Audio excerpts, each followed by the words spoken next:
everyone, Sarah Jean here. Today I'm going to be doing the first setup video for my new purple Malden personal size Filofax.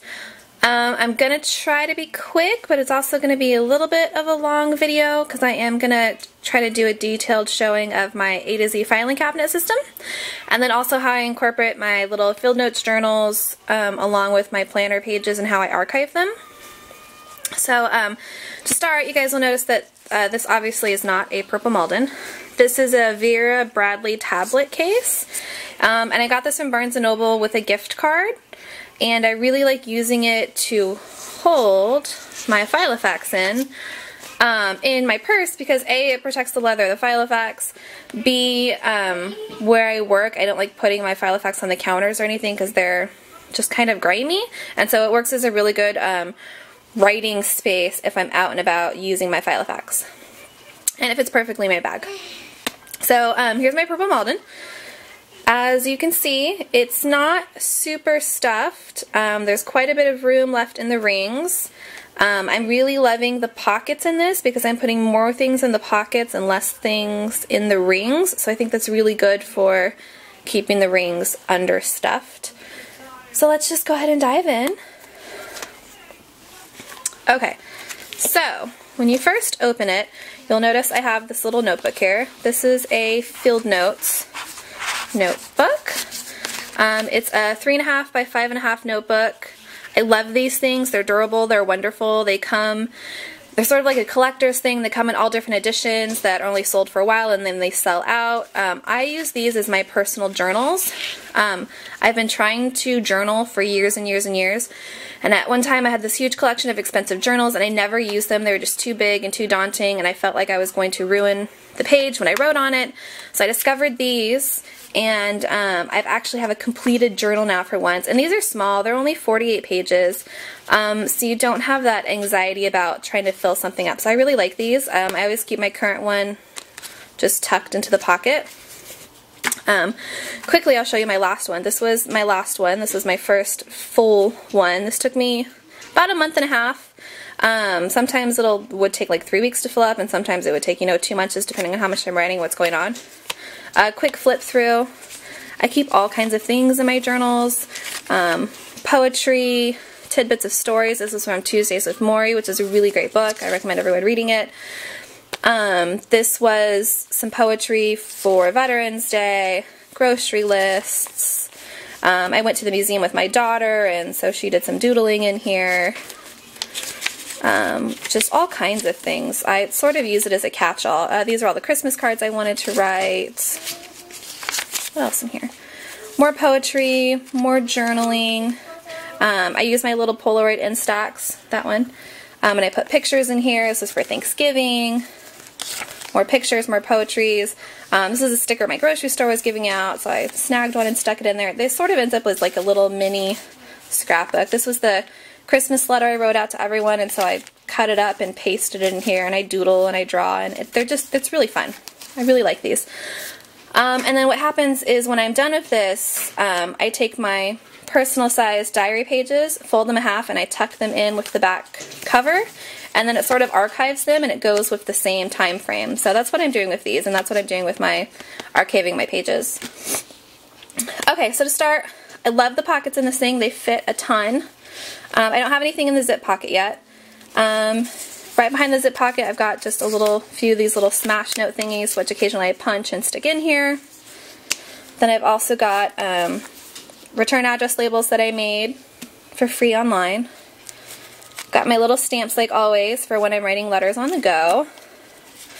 Just a little thing of removable flags. I really like these because they stick really well, but they also pull off really easily, so it's nice to be able to move them around.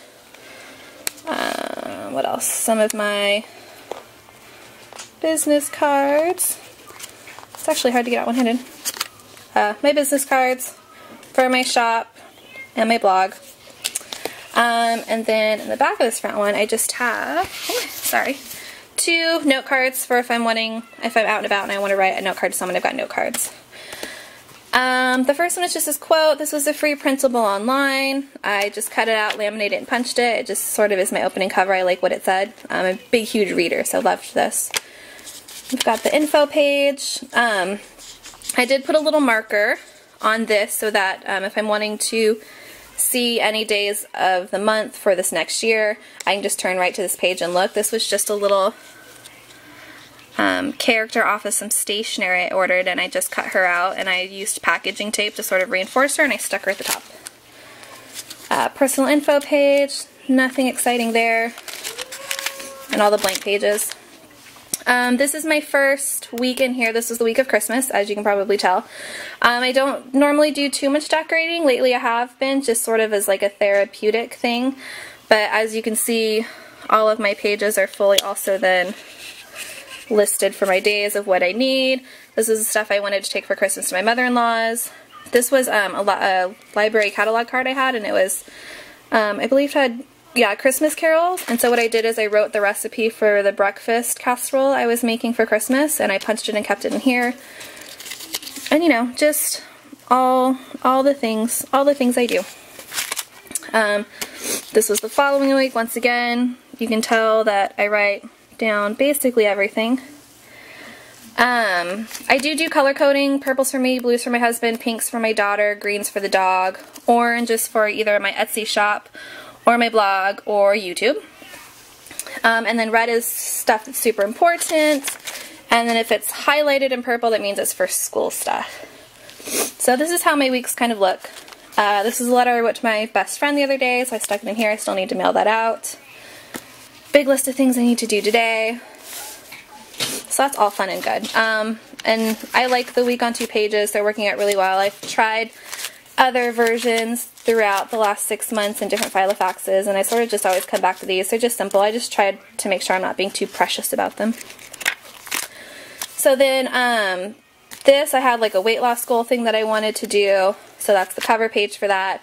I printed up some inserts that I bought on Etsy, and I will link the site down in the comments. She had a whole cute little set of what your eating tracking, what your weight is, what your exercise was, favorite frequent foods, so you can remember what the calorie content is, and even like a chart where you can graph out your progress.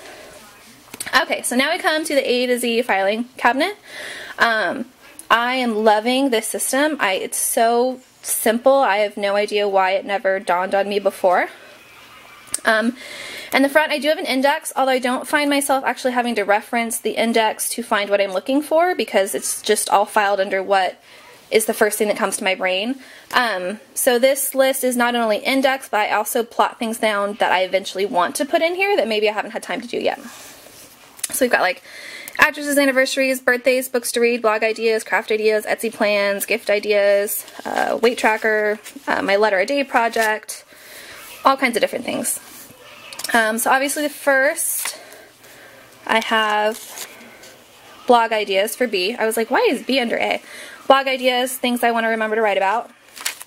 Then I have books to read. Oh, and you'll see a lot of these papers I have in here are either stationery pages, memo pad pages, or cute journals like this. Oh, I'll have to show you. Like this cute owl paper I have in here that was a journal that I took apart and punched and used. This is my books to read list. This is my birthdays list. This is my addresses, and I have 2 flags on the addresses because I have one set that's for people I actually know in real life, and then one set who are like all of my pen pal friends. So that's how that works. Under C and D, I've got the Documented Life project. You can search for it on Facebook. It's this really cool project with weekly prompts about art journaling. And so I'm going through and I'm just listing what the weekly prompts are so that I can remember to do them. I'm a little behind. Then I've got my color coding just to have in there.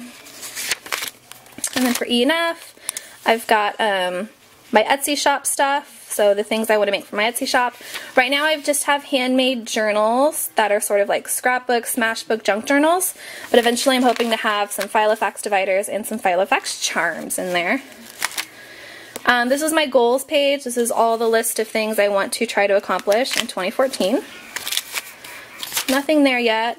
This is my letter a day project. I'm trying to really up the amount of mail I'm sending out. And so I've started this letter a day project. I'm actually a little bit ahead of the year because of all of the New Year letters I sent out But even if I only do a letter a week, I think that's really exciting, and I just wanted to keep track of it. So this just has all the dates, and I'm just marking them off. So like I said, I'm a little ahead because I'm already up into February. And then on the other sheet, I'm actually putting what I wrote to who, so that I can sort of have a record to look back on to know how much mail I sent to different people. And then this is my incoming mail log, which I haven't had much of yet. This is mail ideas, so people I want to send things to, or mail art that I want to try to accomplish. Movies to watch. And this is just a little plain page. I did a little bit of decorating. I just think it's fun. It makes it more visually interesting for me, and I find it really relaxing and therapeutic to just sit down, you know, once every 2 weeks and sort of decorate some stuff. It's not something that I sit down and spend hours a day on every day. This is a random acts of kindness list. Things that I want to send out to people and surprises that I want to do through the mail. Oh, this is the owl paper I was talking about. This was a journal that I got from Barnes & Noble, and I think someone actually just recently posted a picture of this journal, I think on one of the Filofax Facebook groups. And I thought it was funny because I had done the same thing. I'd gotten this book probably 6 to 8 months ago, and I instantly ripped it out and torn out all the pages. We've got TV to watch list, because I've basically stopped watching TV. I just don't have time for it. School info. And then we've got a wish list, and that's just because my husband, when it comes to birthday or Christmas, is always asking, what do you want? And I need a list, and I never have a list, so these are the YouTube videos I want to do. And then in the back, I just have a couple of extra sheets of paper. These are sort of list size, and just a couple of sheets. And then I'm using this black Filofax flyleaf as just sort of a protector at the end. And then in the very back pocket, as usual, if you've watched any of my other Filofax videos, I have my letters to go. So it's just stationery and extra paper all ready to write a letter and send out. And then in this back pocket, I have one of those top-loading vinyl-y plastic envelopes, just filled with a little bit of masking stickers, a little bit of Korean diary stickers, and some of the owls I'd cut out of that scrapbook paper. It has rings, and I could put it in here, but this thing has so many great pockets. I just wanted to utilize the pockets and not overstuff the rings. So I figured, hey, I wasn't keeping anything else back there. It fits perfectly. So that's what goes in there. And then I will mention the pin loop is actually, I think, a pretty good size. I have this rather thick highlighter in there. Fits perfectly. It doesn't have a rubberized grip, so I think that makes it easier. But that just fits in really nicely. Since I do the color coding, I was carrying around, gosh, I was carrying around like 20 pens. I was carrying around my, let's see, my high-tech C-Micas, which I love, by Pilot. And then I was also carrying around the Pilot juice pens, which I love. That was just a lot of extra stuff in my bag, and so I decided to get the Pilot Colettos. They're the same barrel width, and then I can carry 2 pens with 10 colors instead of a whole package of pens with 10 colors. So these work really, really nicely. They don't fit in the pen loop, but I just throw them in the bag. It's not a big deal. It's only 2 pens. Well, that actually ended up being a little bit quicker than I thought it would be. If you have any questions about my setup or any ideas to shoot at me or any comments at all, just comment. I love reading everyone's comments. Thanks for watching my setup. Hopefully I wasn't too boring. I did paint my nails, and my craft area is semi-cleaned up this time. So anyways, thanks again. Bye!